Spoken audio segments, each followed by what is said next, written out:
Hello student, स्वागत है आपका आपके अपने YouTube channel UPSC with DS में, जिसमें आज हम पढ़ेंगे नवाचार, कौशल विकास और उद्यमिता के बारे में। नवाचार इनोवेशन। वैश्विक नवाचार सूचकांक क्या है, ये सुर्खियों में क्यों रहा है, इसके बारे में हम आज पढ़ेंगे। वैश्विक नवाचार सूचकांक ग्लोबल इनोवेशन इंडेक्स। भारत में वैश्विक नवाचार सूचकांक 2022 में 40वां स्थान प्राप्त हुआ है।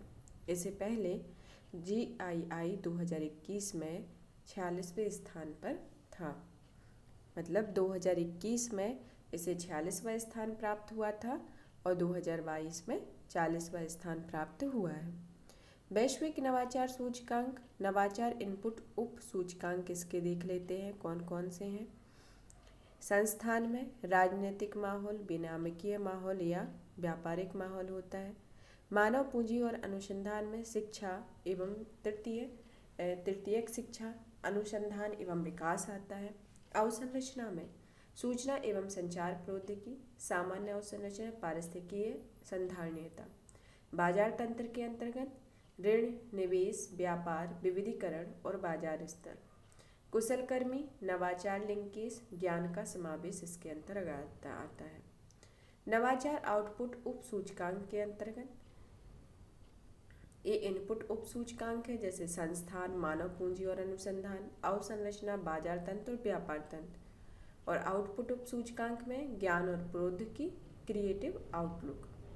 GII के बारे में, इस सूचकांक को 2007 में शुरू किया गया था।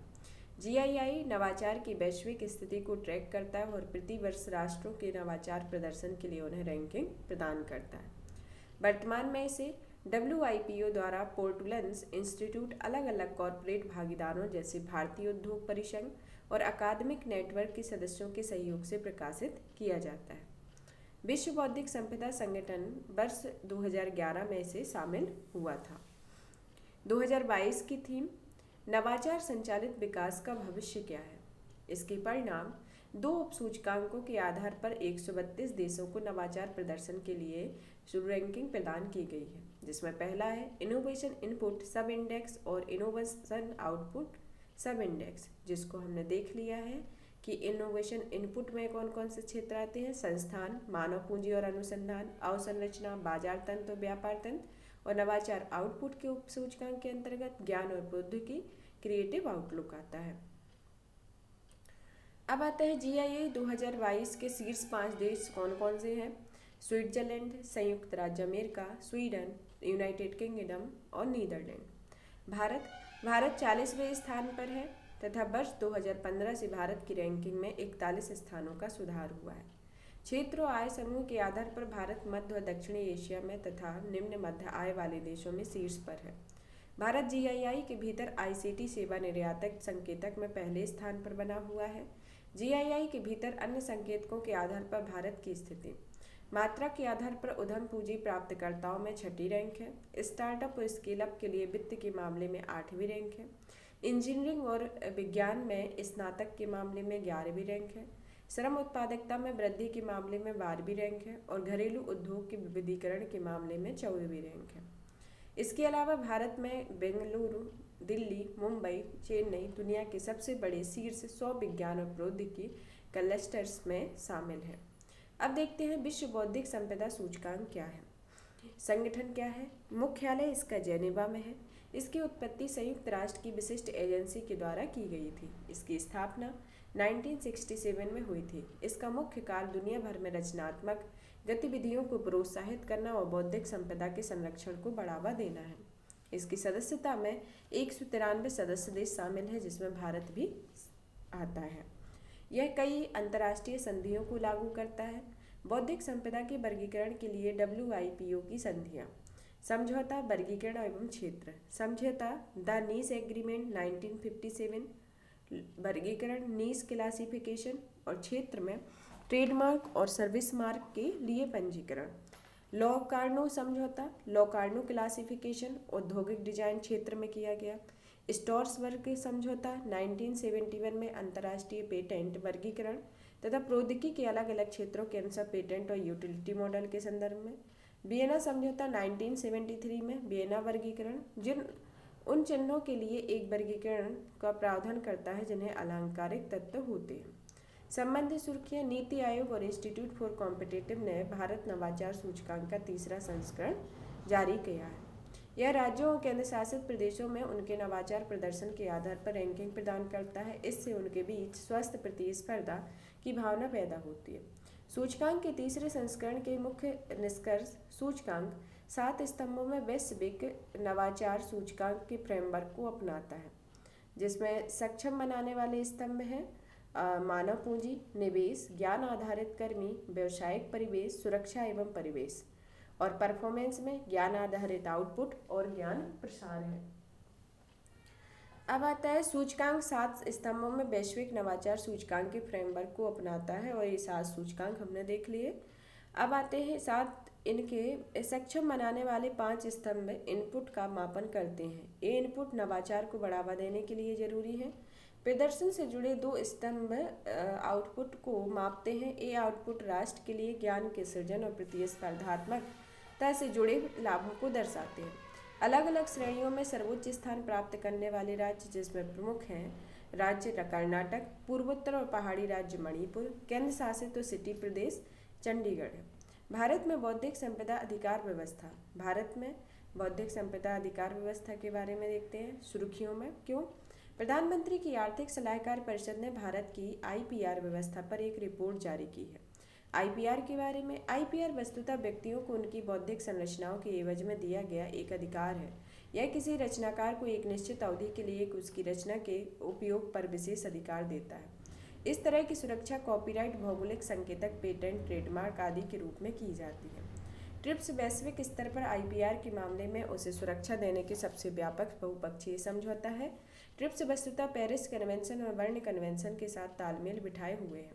ज्ञातव्य है कि पेरिस कन्वेंशन औद्योगिक संपत्ति, पेटेंट, औद्योगिक डिजाइन आदि, और बर्न कन्वेंशन साहित्यिक एवं कलात्मक कार्यों के संरक्षण के लिए है। भारत में IPR की व्यवस्था। US चैम्बर्स ऑफ कॉमर्स ने कुछ समय पहले अंतर्राष्ट्रीय IP सूचकांक 2022 प्रकाशित किया था। इस सूचकांक में भारत 55 देशों में से 43वें स्थान पर है। यह IPR संबंधी गवर्नेंस के मामले में भारत में विद्यमान फ्रेमवर्क पर आधारित होता है। ट्रिप्स के बारे में। ट्रिप्स 1986 से 1994 के दौरान उरुग्वे दौर में इस पर बातचीत की गई थी। फिर बहुपक्षीय व्यापार प्रणाली में पहली बार IP नियमों में शामिल किया गया, और ये नियम WTA के सदस्यों द्वारा पालन किए जाने वाले संरक्षण के न्यूनतम मानक प्रदान करते हैं। चौथा, 2001 में WTO के दोहा घोषणा पत्र के तहत अनिवार्य लाइसेंस की अनुमति प्रदान की गई, और WTO की 164 सदस्य देशों द्वारा इस पर सहमति व्यक्त की गई।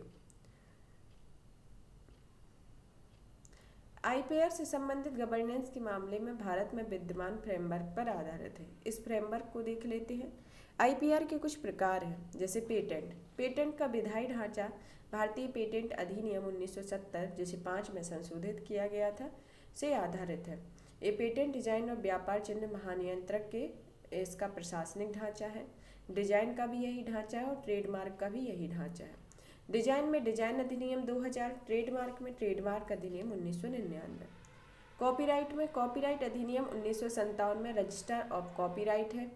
जैव विविधता में जैव विविधता अधिनियम 2002 के अंतर्गत है तथा इसे राष्ट्रीय जैव विविधता प्राधिकरण एक प्रशासनिक ढांचा है। भौगोलिक संकेतक में विधायी वस्तुओं का भौगोलिक संकेतक पंजीकरण और अधिनियम 1999। भौगोलिक संकेतक रजिस्ट्री है। ट्रांजिस्टर और इलेक्ट्रिक सर्किट बोर्ड, सेमीकंडक्टर एकीकृत सर्किट लेआउट डिजाइन अधिनियम 2000 और semiconductor integrated circuit layout design registry आता है। पौधों की किस्मों और किसान, ये पौधा किस्म और किसान अधिकार संरक्षण अधिनियम 2001 में यह अधिनियम लाया गया था तथा इसमें प्रशासनिक विभाग कृषि विभाग है। अब आता है राष्ट्रीय बौद्धिक संपदा जागरूकता मिशन। सुर्खियों में क्यों? राष्ट्रीय बौद्धिक संपदा जागरूकता मिशन वाणिज्य और उद्योग मंत्रालय द्वारा शुरू किया गया एक फ्लैगशिप प्रोग्राम है। इसके तहत बौद्धिक संपदा के मामलों में जागरूकता और बुनियादी प्रशिक्षण देने का काम किया जाता है। हाल ही में राष्ट्रीय बौद्धिक संपदा जागरूकता मिशन ने 1 मिलियन छात्रों को आईपी जागरूकता और बुनियादी प्रशिक्षण प्रदान करने का लक्ष्य हासिल कर लिया है। राष्ट्रीय बौद्धिक संपदा जागरूकता मिशन का कार्यान्वयन इसे वाणिज्य मंत्रालय के अधीन पेटेंट डिजाइन और व्यापार चिन्ह के महानियंत्रक कार्यालय के बौद्धिक संपदा कार्यालय द्वारा कार्यान्वित किया जाता है। इसका उद्देश्य 1 मिलियन विद्यार्थियों को बौद्धिक संपदा और उसके अधिकारों से संबंधित जागरूकता प्रदान करना होता है। यह 8वीं से 12वीं तक के छात्रों की रचनात्मक और नवाचार की भावना पैदा करती है। इस मिशन का लक्ष्य कॉलेज या विश्वविद्यालयों के छात्राओं को उनकी रचनाओं को नवोन्मेषी बनाने और उनका रक्षा करने के लिए प्रेरित करना है। इस मिशन का उद्देश्य पुनः संरक्षित दृष्टिकोण के माध्यम से समाज के सांस्कृतिक और आर्थिक विकास को सुनिश्चित करना है। इसके लिए अटल इनोवेशन मिशन, अखिल भारतीय तकनीकी शिक्षा परिषद, विश्वविद्यालय अनुदान आयोग तथा अन्य के सहयोग से आईपी कार्यालय के मौजूदा संसाधनों के प्रयोग को बढ़ावा दिया जा रहा है। बौद्धिक संपदा संबंधी जागरूकता पैदा करके आत्मनिर्भर भारत के लक्ष्य को पूरा करना है। अब आता है कौशल विकास। भारत में कौशल की स्थिति पर एक नज़र। कुशल कार्यबल की स्थिति, इंडिया स्किल रिपोर्ट 2023। भारत का रोजगार योग्य कार्यबल 46.2% से बढ़कर 50.3% हो गया है और 52.8% महिला कार्यबल रोजगार योग्य है, जो रोजगार योग्य पुरुषों में 47.2 से अधिक है। उच्चतम रोजगार योग्यता वाले राज्य में उत्तर प्रदेश, महाराष्ट्र, दिल्ली, आंध्र प्रदेश, राजस्थान, कर्नाटक, तेलंगाना, पंजाब, ओडिशा और हरियाणा आते हैं। संस्थान के अंतर्गत कौशल विकास और उद्यमिता मंत्रालय के तहत राष्ट्रीय कौशल विकास एजेंसी, राष्ट्रीय कौशल विकास निगम और सेक्टर स्किल काउंसिल आती है। नीति राष्ट्रीय कौशल विकास उद्यमशीलता नीति 2015 इसके अंतर्गत कार्य करती है। योजनाएं और पहले में प्रधानमंत्री कौशल विकास योजना और Pradhan Mantri Yuva Yojana project on recognition of higher legal का PMKVY का एक घटक है। अंतर्राष्ट्रीय मानक मांग के अनुसार कौशल प्रदान करने के लिए NSDC इंटरनेशनल द्वारा वाराणसी में स्किल इंडिया इंटरनेशनल सेंटर का विकास किया गया है। विश्व आर्थिक मंच ने 2030 तक 1 अरब लोगों को बेहतर शिक्षा और कौशल आर्थिक अवसर प्रदान करने के लिए funding of reskilling revolution initiative नामक एक पहल शुरू की है। उभरती हुई और भविष्य की प्रौद्योगिकियों में कौशल प्रदान करने, पुनः कौशल सिखाने और कौशल को बेहतर करने के लिए डिजिटल कौशल कार्यक्रम शुरू किया गया। इसके लिए शिक्षा मंत्रालय, कौशल मंत्रालय और संबद्ध NSDC कौशल भारत कार्यक्रम AICTE और 100 से अधिक प्रौद्योगिकी कॉर्पोरेट विनिर्माण फर्मों को शामिल किया गया है।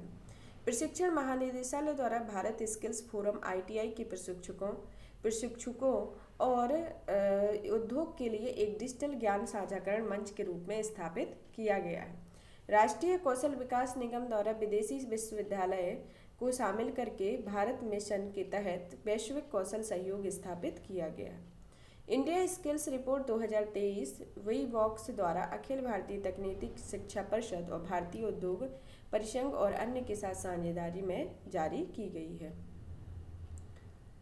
अब आता है निर्माण श्रमिकों के कौशल विकास को बढ़ावा देने हेतु राष्ट्रीय पहल निपुण आवास व शहरी रोजगार मंत्रालय ने 1 लाख निर्माण श्रमिकों को प्रशिक्षित करने के लिए एक परियोजना शुरू की।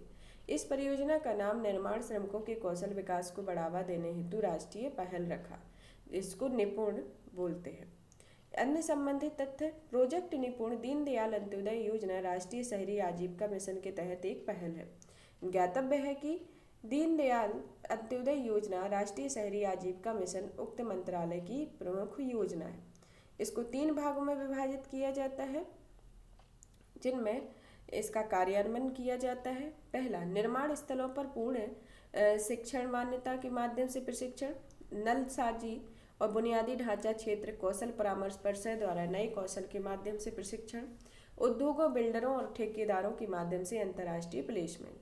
पाठ्यक्रम राष्ट्रीय कौशल योग्यता फ्रेमवर्क के अनुरूप है और मान्यता प्राप्त संबंध प्रशिक्षण केंद्रों में प्रदान किए जाएंगे। राष्ट्रीय कौशल योग्यता फ्रेमवर्क एक राष्ट्रीय स्तर का एकीकृत शिक्षा और योग्यता आधारित फ्रेमवर्क है। यह व्यक्तियों को वांछित योग्यता स्तर पर प्राप्त करने में सक्षम बनाता है। राष्ट्रीय कौशल विकास निगम इसका कार्यान्वयन भागीदार है भागीदार है। साथ ही यह समग्र रूप से प्रशिक्षण देने, निगरानी करने और उम्मीदवार की ट्रैकिंग के लिए जिम्मेदार होगा। एनएसडीसी के साथ सार्वजनिक निजी भागीदारी, इसके तहत 2022 तक 15 करोड़ भारतीयों को कुशल बनाने के लिए निजी क्षेत्र के साथ मिलकर काम करने की योजना है। प्रशिक्षुओं को कौशल बीमा प्रदान किया जाएगा। इसके तहत 2 लाख रुपए के मूल्य तक के 3 साल के दुर्घटना बीमा, आवश्यक डिजिटल कौशल जैसे कैशलेस लेनदेन और भीम ऐप उद्यमिता के बारे में आरंभिक कोर्स आदि प्रदान किए जाएंगे। अब आता है उद्यमशीलता। उद्यमशीलता में पहला टॉपिक है भारत में यूनिकॉर्न। भारत में यूनिकॉर्न DPIIT द्वारा स्टार्टअप के रूप में मान्यता के लिए मानदंड क्या क्या है, पहले देखते हैं। कंपनी की आयु, कंपनी का प्रकार, वार्षिक कारोबार, मूल इकाई, इनोवेटिव, स्केलेबल। कंपनी की आयु, इसके तहत निकाय का अस्तित्व और परिचालन की अवधि निगमन की तिथि से 10 वर्ष से अधिक नहीं होनी चाहिए। कंपनी का प्रकार, इसे एक प्राइवेट लिमिटेड कंपनी, एक पंजीकृत भागीदारी फर्म या एक सीमित देयता भागीदारी के रूप में निगमित होना चाहिए। वार्षिक टर्नओवर, इसके निगमन में के बाद से किसी भी वित्तीय वर्ष के लिए वार्षिक कारोबार 100 करोड़ रुपए से अधिक नहीं होना चाहिए। मूल इकाई में पहले से मौजूदा व्यवसाय को विभाजित या उसका पुनर्निर्माण करके एक ऐसी इकाई का गठन नहीं किया जाना चाहिए। इनोवेटिव और स्केलेबल, किसी उत्पाद, प्रक्रिया या सेवाओं के विकास में उसके सुधार की दिशा में काम करना चाहिए और संपत्ति एवं रोजगार सृजन के लिए उच्च क्षमता व स्केलेबल बिजनेस वाला मॉडल होना चाहिए। सुर्खियों में क्यों? भारत में अब 100 यूनिकॉर्न ऐसे हैं जिनकी कुल परिसंपत्ति 25 करोड़ से अधिक है। भारत में यूनिकॉर्न स्टार्टअप। यूनिकॉर्न शब्द का उपयोग निजी स्वामित्व वाली ऐसी किसी कंपनी का वर्णन करने के लिए किया जाता है जिसका कुल मूल्य $1 बिलियन को पार कर गया है। वैश्विक स्तर पर यूनिकॉर्न की कुल संख्या के मामले में भारत USA और चीन के बाद तीसरे स्थान पर है। स्टार्टअप किसी एक उत्पाद या सेवा पर केंद्रित कंपनियों का एक उपक्रम होता है और इसके संस्थागत इसी केंद्रित उत्पाद या सेवा के बाजार में लाना चाहते हैं। इन कंपनियों के पास पूरी तरह से विकसित बिजनेस मॉडल नहीं होता है। साथ ही व्यवसाय के अगले चरण में जाने के लिए इनके पास पर्याप्त पूंजी की कमी होती है। इसके वित्त के प्रमुख स्रोत वेंचर कैपिटलिस्ट और क्राउड फंडिंग तथा ऋण होते हैं। स्टार्टअप्स को मान्यता देने के लिए DPIIT में 5 मानदंड निर्धारित किए गए हैं। ये मानदंड जो हमने देखे हैं, जैसे कंपनी की आयु, कंपनी का प्रकार, वार्षिक कारोबार, मूल इकाई और इनोवेटिव और स्केलेबल। स्टार्टअप को बढ़ावा देने के लिए पहले कौन कौन सी प्रमुख पहलें हैं? पहला, स्टार्टअप पहल के साथ साथ स्टार्टअप इंडिया सीड फंड योजना आरंभ की गई है। दूसरा, उत्पाद नवोन्मेष, विकास और तथा समृद्धि कार्यक्रम के लिए इलेक्ट्रॉनिक और सूचना प्रौद्योगिकी मंत्रालय के तहत स्टार्टअप एक्सीलेटर योजना की शुरुआत की गई है।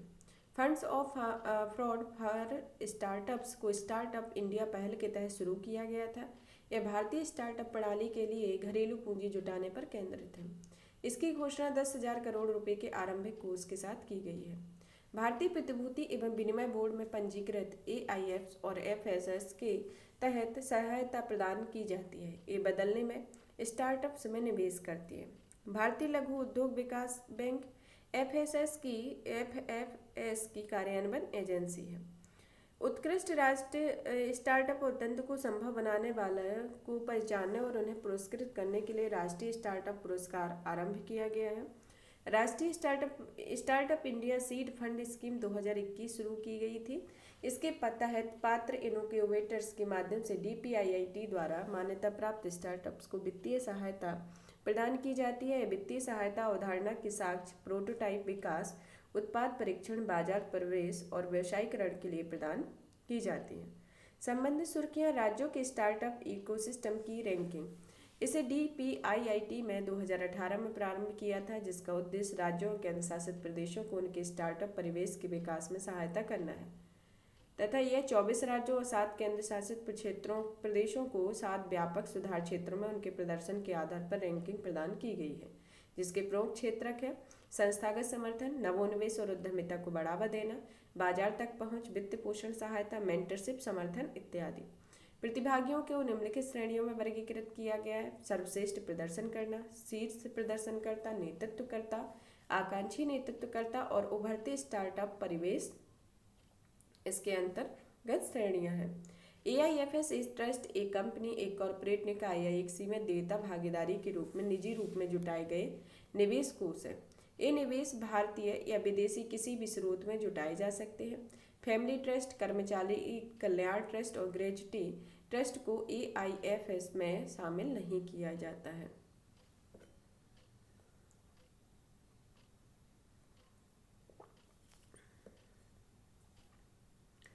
Government e market place portal. केंद्रीय मंत्रालय ने जेम के कार्यादेश का विस्तार करने के प्रस्ताव को मंजूरी दी है। यह सहकारी समितियों को जेम पोर्टल पर खरीद में सक्षम बनाने के लिए किया जाएगा। यह सहकारी समितियों के व्यवसाय करना सुगम बनाएगा। जेम के बारे में, इसे सरकारी खरीदारी के लिए खुला और पारदर्शी खरीद प्लेटफॉर्म बनाने के लिए 2016 में लॉन्च किया गया था। इसे नेशनल ई गवर्नेंस डिवीजन के तकनीकी समर्थन के साथ आपूर्ति और निपटान महानिदेशालय ने विकसित किया है। यह NEGD इलेक्ट्रॉनिक और सूचना प्रौद्योगिकी मंत्रालय के तहत आता है। यह अलग अलग सरकारी विभागों, संगठनों, सार्वजनिक क्षेत्र के उपक्रमों, सरकारी संगठनों को आवश्यक सामान्य उपयोग की वस्तुओं और सेवाओं की ऑनलाइन खरीदारी से सुविधा प्रदान करता है तथा इसका प्रबंधन जेम स्पेशल पर्पज व्हीकल करता है। यह 100% सरकारी स्वामित्व वाली कंपनी है। यह कंपनी अधिनियम की धारा 8 के तहत पंजीकृत है तथा सरकारी उपभोक्ताओं द्वारा जेम के माध्यम से सरकार खरीदारी को वित्त मंत्रालय ने प्राधिकृत और अनिवार्य बना दिया है। अब आता है नवाचार, कौशल विकास और उद्यमिता से संबंधित प्रमुख अवधारणाएं एवं जानकारी। गिग वर्कर्स क्या है?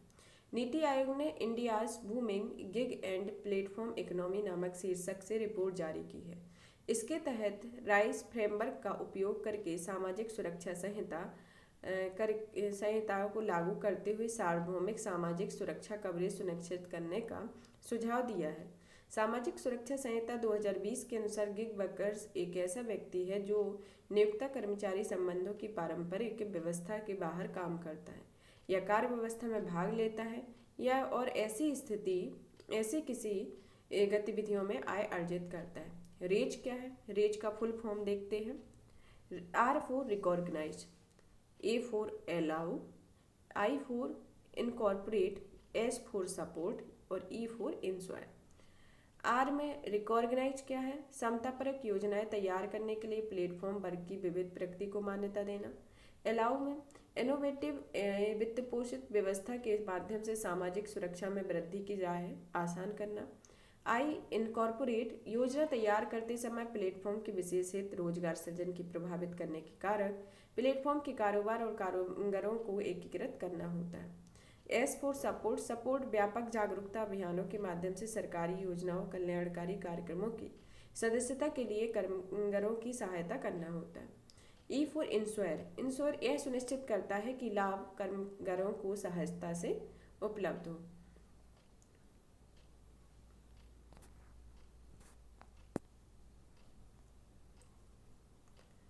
अब पढ़ते हैं उत्पादकता के बारे में। उत्पादकता, प्रोडक्टिविटी।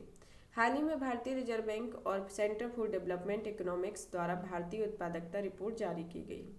इस रिपोर्ट में कहा गया है कि भारत में उत्पादकता काफ़ी कम है। उत्पादन प्रक्रिया में वस्तुओं व सेवाओं के आउटपुट और इनपुट का अनुपात उत्पादकता कहलाता है। इनपुट में उत्पादन प्रक्रिया के दौरान मानव के साथ साथ अन्य कारकों को भी शामिल किया जाता है। इसे श्रम उत्पादकता या कुल कारक उत्पादकता के रूप में माना जाता है। टाइम बैंक महिलाओं के बीच सहकारिता के आधार पर समय साझा करने की व्यवस्था पर केंद्रित है। इसमें 1 घंटा एकमुश्त क्रेडिट के रूप बराबर होता है, भले ही निष्पादित सेवा या प्रत्येक व्यक्ति का कौशल या लैंगिक स्तर कुछ भी हो। टाइम बैंकिंग को परित्याग किए गए समय के संदर्भ में एक अवैतनिक गतिविधि की अवसर लागत के रूप में देखा जा सकता है। सेवा के आदान प्रदान के प्रत्येक घंटे के लिए सेवा प्रदाता को 1 टाइम क्रेडिट प्राप्त होता है तथा लाभार्थी द्वारा 1 टाइम क्रेडिट का भुगतान किया जाता है।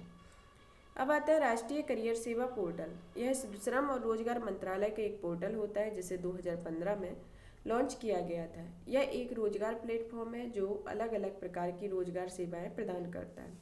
इसका उद्देश्य रोजगार चाहने वाले योग्य उम्मीदवारों को उपयुक्त रोजगार खोजने के लिए संभावित नियोक्ताओं से जुड़ने में मदद करता है और NCS और ई श्रम के बीच लिंकेज का कार्य इस वर्ष पूर्ण हो गया है। अटल न्यू इंडिया चैलेंज। नवाचार मिशन ने अपने अटल न्यू इंडिया चैलेंज कार्यक्रम के तहत महिला केंद्रित चुनौतियों का शुभारंभ किया है। इन चुनौतियों के माध्यम से जीवन के सभी क्षेत्रों में महिलाओं के सामने आने वाले प्रमुख मुद्दों के समाधान का प्रयास किया गया। ANIC अटल new India challenge NITI Aayog के अटल नवाचार मिशन का एक प्रमुख कार्यक्रम है, जिसका उद्देश्य उन प्रौद्योगिकी आधारित नवाचारों की तलाश, चयन, समर्थन और पोषण करना है जो राष्ट्रीय महत्व या सामाजिक प्रासंगिकता की क्षेत्रीय चुनौतियों को हल कर सकें। इनका उद्देश्य व्यवसायीकरण के वैली ऑफ डेथ चरण को संबोधित करना है। यह नवोन्मेषकों को टेस्टिंग, पायलटिंग और बाजार निर्माण के लिए संसाधनों तक पहुंच से जोखिम का समाधान प्राप्त करने में समर्थन प्रदान करता है। यह अनुदान आधारित तंत्र के माध्यम से 1 करोड़ तक की धनराशि प्रदान की जाती है। निम्नलिखित के लिए उपलब्ध है। कंपनी अधिनियम के तहत निगमित कोई भी भारतीय कंपनी, उद्योग संवर्धन और आंतरिक व्यापार विभाग द्वारा मान्यता प्राप्त राष्ट्रीय स्टार्टअप के रूप में पंजीकृत कोई भी कंपनी। अब आता है Setu, supporting entrepreneur in transformation and upskilling.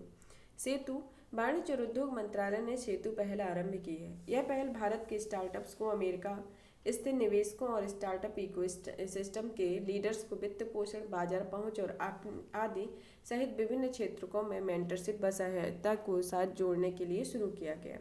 सेतु को अमेरिका में स्थित उन मार्गदर्शकों के लिए भौगोलिक बाधाओं को समाप्त करने के लिए डिजाइन किया गया है जो भारत में उद्यमिता और सनराइज स्टार्टअप में निवेश करने के इच्छुक हैं। स्टार्टअप इंडिया पहल मार्ग, mentorship, advisory, assistance, resilience and growth कार्यक्रम के तहत मेंटरशिप प्रोग्राम के माध्यम से हितधारकों के मध्य इस अंतरक्रिया का समर्थन किया जाएगा। यह पोर्टल भारत में स्टार्टअप्स के लिए सिंगल स्टॉप समाधान खोजती है। Marg, mentorship, advisory, assistance, resilience and growth portal.